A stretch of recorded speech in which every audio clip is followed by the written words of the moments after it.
Welcome back to Eminent Talk. Another episode. We have a very special guest, Amber Eswani. Yes. I got it. Yes. On one try.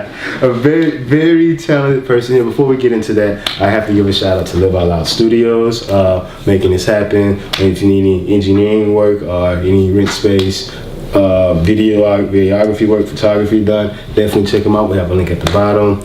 But off that, we have someone who's probably doper than all of that right here. You're a filmmaker, so you're writer, director, producer, poet, playing instruments. Ukulele.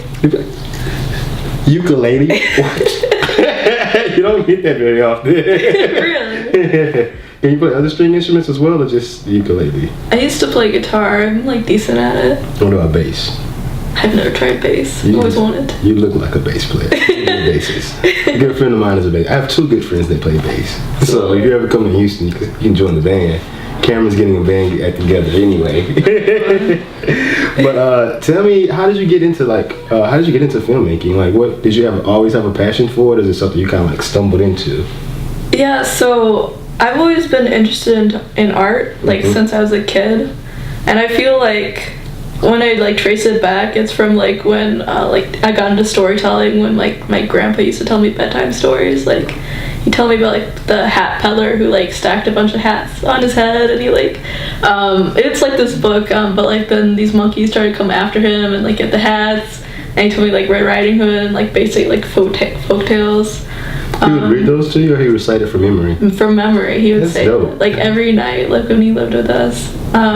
So that was pretty fun. And then like I've just always been into art and drawing, and it kind of transformed like in high school to like media. And when I had hands-on like cameras and that type of stuff, I got more into the digital arts.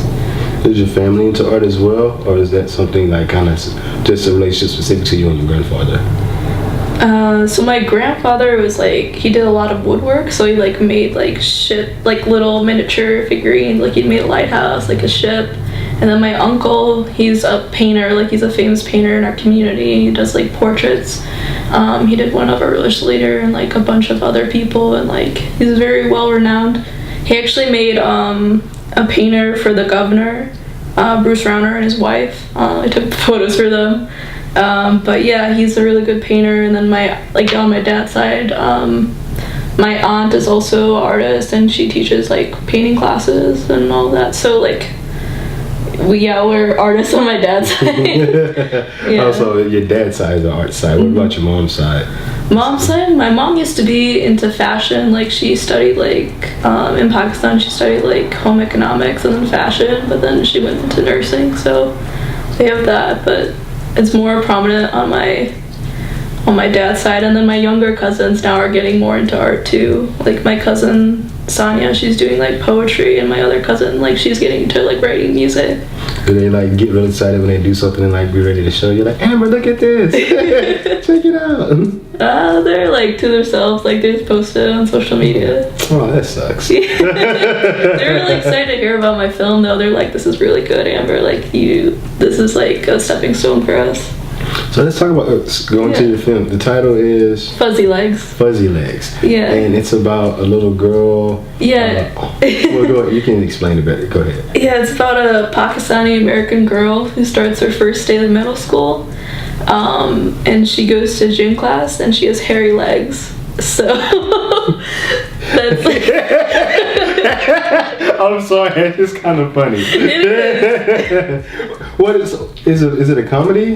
Or it's more like a dramedy, like okay. so like it's funny at some points, but it's also supposed to be a little like serious. Yeah, definitely. Yeah, because it deals with like bullying. The people in her class bully her, and then she has to do like some self-reflection. She talks to her mom about it, like what do I do? And she figures out how to like represent herself, and like how she wants to represent herself to the world, and like what that means to her, and like not depending on what other people want her to do, and not falling into peer pressure. But yeah. So do you feel like this story is reflective to your story, your life story? Yeah, when I was younger, yeah. I faced a lot of bullying when I was younger, and it was hard to get through, and I wanted to make a piece that would help other younger people like get through their own problems and like figure out their own way how to navigate things. Like I wish I had that support when I was younger, and I feel like people are more open to like people of color and like different things like growing up body hair and like you know LGBTQ community, but like at that time like it was not heard of when I was younger. And I set the film in like 2005, so it's like a few years after 9/11, and people were still like kind of against brown people and Muslims, and I wanted to reflect that as well. Like with the film, like it aired on PBS, like TTW PBS, and my like relatives got to see it, and they were like, "Wow, Amber, we can relate to this. Like this happened to us when we were like here in the 70s and 80s. Like they would make fun of us." Yeah. So it's like I feel like it's a piece that helps us talk about these bullying and these traumas that we have that we never talk about. We just like suppress because we're like, we have to be strong, we have to do these things, and like move on from it. Like it's just normal, it just happens, but like everyone's experienced it, but they just don't talk about it. It's crazy how you said it in 2005, and like you have people saying from the 60s and 70s that they went through the same exact thing. I think classic art is always transcendent, even like in music, whatever you consider is classic. It should tell you something about the time period that it was made in, and as well as the theme should like last further past that as well. So I mean, you're well along your way of being one of the greatest filmmakers. in my book. Thank you. But yeah, oh man, I just had a thought also, just complete brain fart.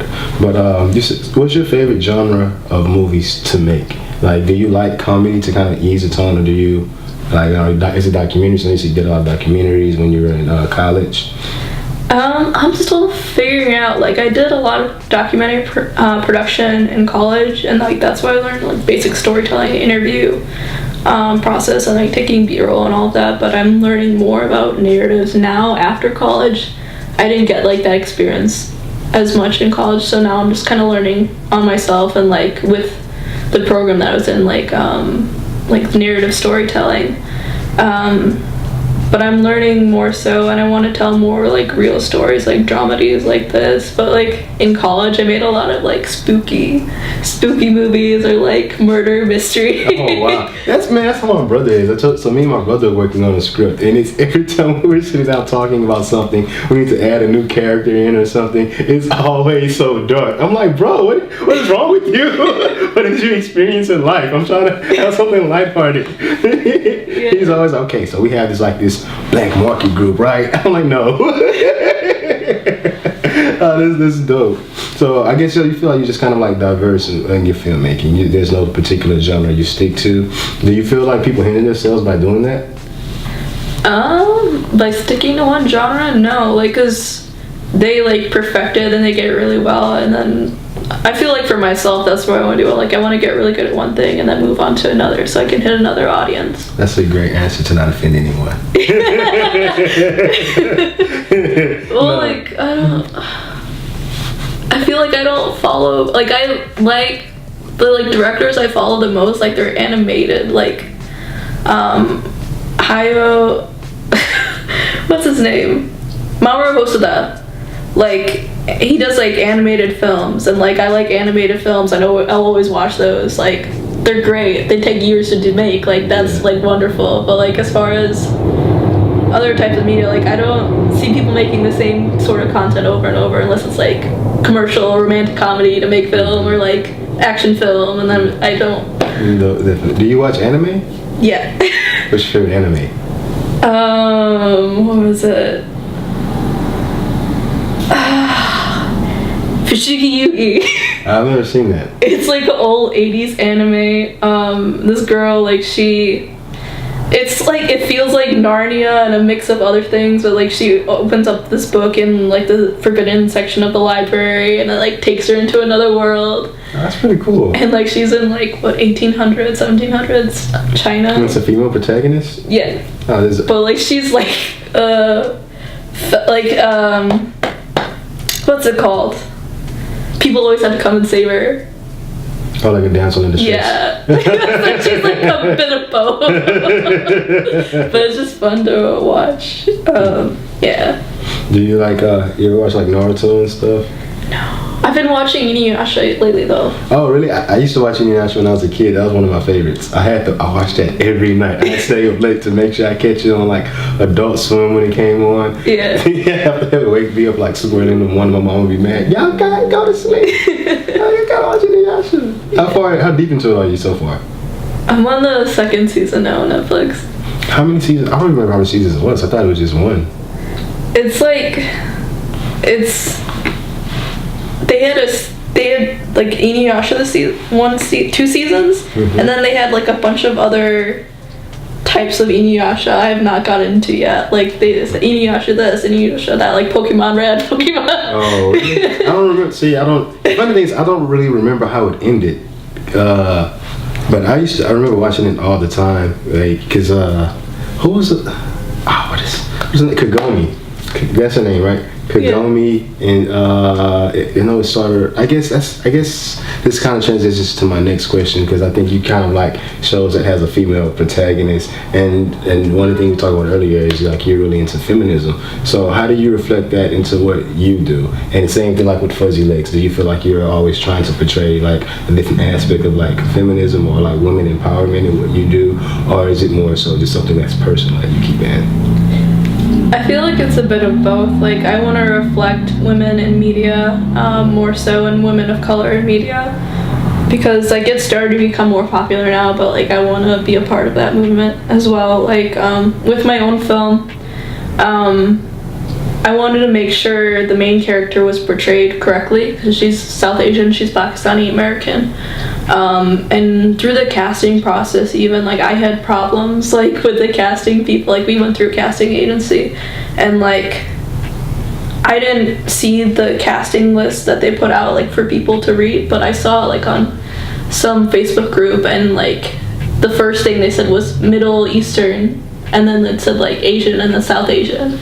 So like I got a bunch of Middle Eastern people that don't speak Urdu or know anything about it, and like it like really hurt my heart. Like I'm like, you're doing good, but you can't speak the language, and like this is not, you're not South Asian, and like I'm just like, what am I supposed to do? So I had to bring in someone from my own religious community that I like saw. I like Googled her. I knew she did modeling, and I looked her up, and she had like a really old demo reel, like where she was like in a acting class, but I don't think she's ever like actually acted in a film. So like I just took a chance on her. I brought her in, and like, you know, she was struggling a bit, but like I felt like she could do it better than someone who had acting experience, because fumbling the words every time. Yeah, or like is not of the culture, and like that would hurt my heart if that. Yeah, I said, how does that make you feel when you see movies come out and it's always like a white face playing someone of like color? It's terrible. Like they like yellow wash people, and it's like that doesn't make any sense. Like there's people that are more talented and like deserve FaceTime and screen and like money, like being in this industry and like telling their own stories. You can't steal their stories and tell them yourself. Exactly. And because kind of like I remember like when people come up with the Oscars or so white thing, I know like from the black community we're upset like a lot of black people aren't getting nominated, and the problem is because a lot of people were upset with the people who did movies didn't get nominated for those, but I forgot what year it was, but I remember there weren't really that many. The ones that were argued really weren't that good. I think the bigger problem was that like the people of color weren't getting roles that they should be getting. Like they get less roles. Like they have someone white playing someone of color, and have those people just played the roles they should be in, then you know there are more opportunities for them to get awarded for, you know, and you have this national recognition. You know, And so it's definitely a deeper problem than but it's definitely like on all spectrums. No matter what minority group you're from, you're never like, well, I shouldn't say never. Historically speaking, you aren't represented the way you should be in media.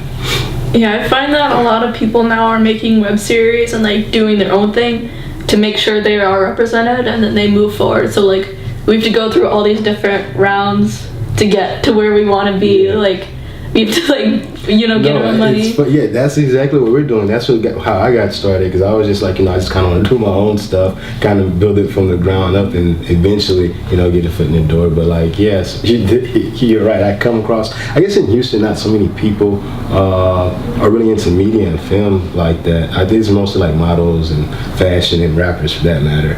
But I know definitely in Austin, like being at UT particularly, like there were a lot of filmmakers just kind of starting off on their own way, and I was always appreciative of that. And I just, man, the whole indie community is just kind of like, it's great. Yeah, it's, I don't know. I just like meeting unique people. I'm an art fan as well. Like, I'm a creator, but I'm also a fan. So like, I just like seeing people create and complete stuff. I just get so inspired. Makes me want to go and like do more. And I think last year, like I committed myself to like make I'm going to try to create something every day. So even if I'm not like recording a video or like pictures or editing like that, like I just have 3 tablets with me right now that I always write in, maybe some poetry, maybe lyrics, certain characters, different show concepts that I eventually want to do, and just kind of prioritize it. Cool. yeah, I find myself doing that too. Like if I can't create in one way, I do it another way. Like I write poetry. Like I've made a few songs. I play ukulele. I've been like trying to get back into writing like my next episodes. For like Fuzzy Legs is supposed to be like the pilot episode for a web series I want to create. So I need to go through making those next episodes, and then I have like other ideas that I write, and then I do a lot of photography, and I'm trying to like do freelance photography now and figure out a way of income now that I'm like not working. Like I was working for the Shy for 6-7 months as a locations assistant, so like that was steady income, but now it's like the off season, so I have to figure out. Oh, okay, so you're not working because it's the off season? I thought maybe you just left the show. No, it's like we work a season, and then like there's so many months in between the next season when it happens, so like you have to figure out what's your next gig and what you're gonna do. So I've been doing like photography. I've done like a few paid gigs, and then I'm just building up like my social media and my portfolio, and what I do. Like I've done a lot of portraits and events, and like in college I did like a few concerts. But yeah. You should have brought. Do you have your ukulele with you? No. You should have brought your ukulele. Could have got a bomb solo. I just let it rip. Oh man, dude, what kind of music are you into? Indie rock, jazz, lo-fi stuff, bossa nova, salsa, like all different types, except for like metal and like screaming music. I never got into that either. Yeah. I mainly like hip hop. I think hip hop's a dope culture. The whole purpose of what I'm doing is to kind of promote it in a different way. I think hip hop, typically speaking, I think on a mass level, maybe you can speak to this from how you portray it, but I think right now it's really like maybe not right now, but for the most part, it's been kind of like a thug culture, kind of like a lot of how they promote artists is always like you want to show someone in poverty with big chains, cars, a bunch of women shaking their ass up and down, and like dudes with Glocks and everything. But when hip hop was first started, it was originally to be a form of self-expression. The people in New York, I think in Harlem, Bronx, all those places. Some people feel like it started on the West Coast.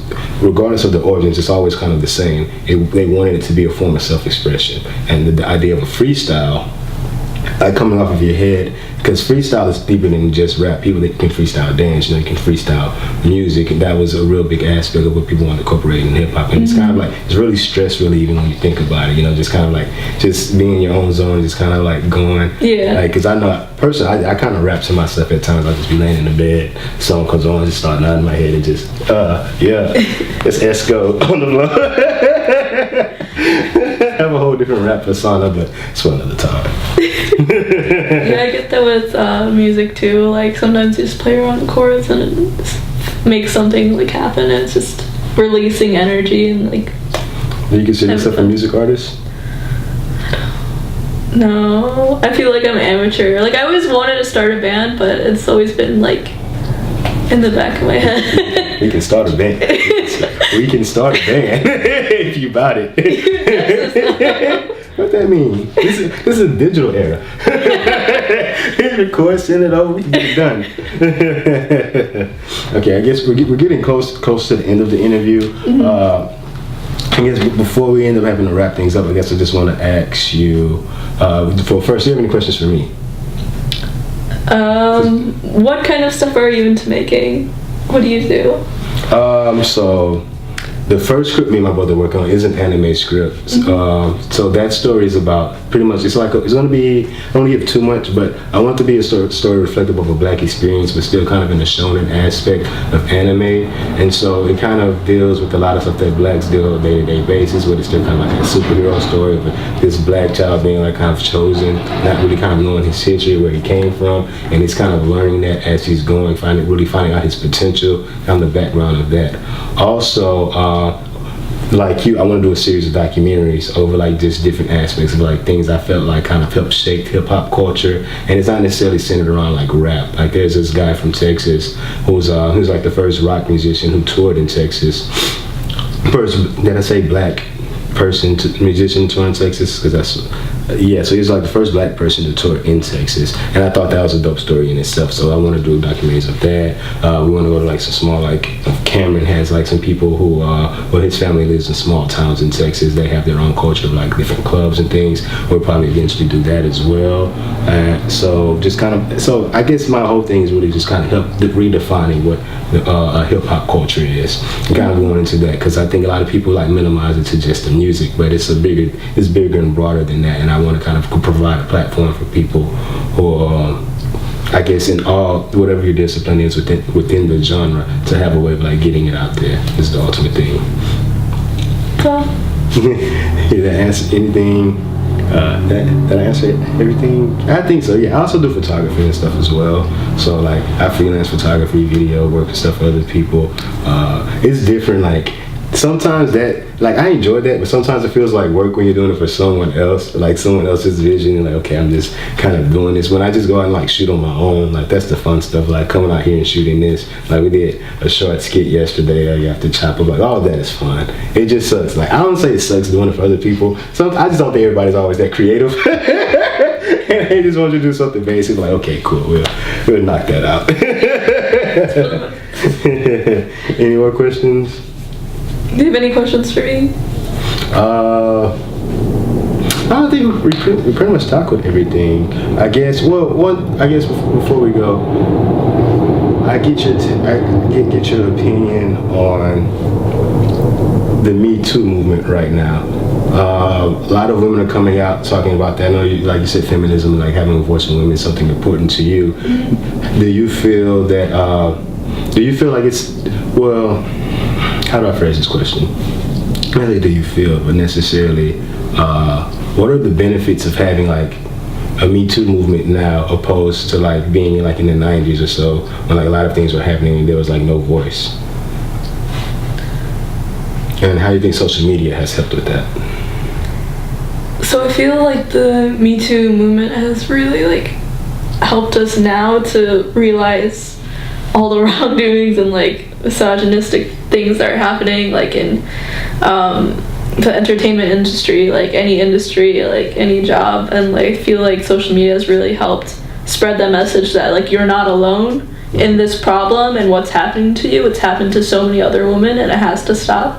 And I feel like now that people have a voice with social media, they're able to say these things and they're able to change, and they're able to like tell men as well, like that's disrespectful, and they have like a group of people to like make sure that like to show that they're not alone. Because if they were to speak alone, it's like, oh, you just feel like that, everyone else is just like we're all fine. But Yeah, you're definitely right, because I think that's how a lot of things got dismissed I guess decades ago. They would look at it as like, well, this is just one person. Then we kind of like wash it under the rug, but now, with full cell phones, having cameras, social media, people tweeting all the time, Instagram, it's just easier to like upload something really quick or like to express yourself, and you can find a community of people feel the same or kind of express, it's been through the same thing, and it's funny. Well, I don't want to say it's funny. It's almost ironic that so many people are coming out with like mental health disorders when you would think being able to have that type of access to other people would kind of almost help that. So I guess I think it goes a gift and a curse. Social media can also cause those things. It can also kind of help you cure them. I think a lot of people get caught up like comparing themselves to other people, which is why that happens. That's again another topic. But I do think it's dope to see that like a large group of people are like really like saying like, no, we've had it. We're going to come together and kind of like show like we have like this type of support for one another. And I know like even men are trying to change the way that they act. Like if you know Justin Baldoni from Jane the Virgin, like he's one of the main male characters. He started a show, like a web series type show online where like he's changing the way like men act, or like changing the way like how he sees masculinity. So like by us voicing ourselves, men and other people find out like they have to grow and change themselves too. So like it's just bettering society in that way. I'm gonna have to check that out. I've never watched Jane the Virgin. My little sister loves it though. Yeah, it's a fun show. Yeah, no, I definitely need to check it out. His name is what again? Jane? Justin Baldoni. Baldoni. I think I'm saying his last name right. I'm not sure. Okay. Yeah. But it's 20, so we have about 5 more minutes. But I guess we could actually probably go ahead and wrap it up. But first, where can people find you? You can find me on Instagram. You can find my photography at Amber Eswani. So AMBERESWANI. And then like my filmmaking stuff at Amber Moon on Instagram. AMBEROONMOON. And then just general stuff about me, ambereswani.com. Where can we find Fuzzy Legs? Fuzzy Legs is going to be submitted into festivals at the moment. I'm actually working on marketing. And yeah, it's not going to be online for probably a while. Okay, so what festival should we all go to, get tickets for? I'll bring a big group of 200 to come watch. I don't have that many friends. I got like Cameron. Me and Cameron will go. But thank you. Thanks for coming. I really appreciate you. This talk. Thanks for the insight. Thank you for having me. No, most definitely. All right.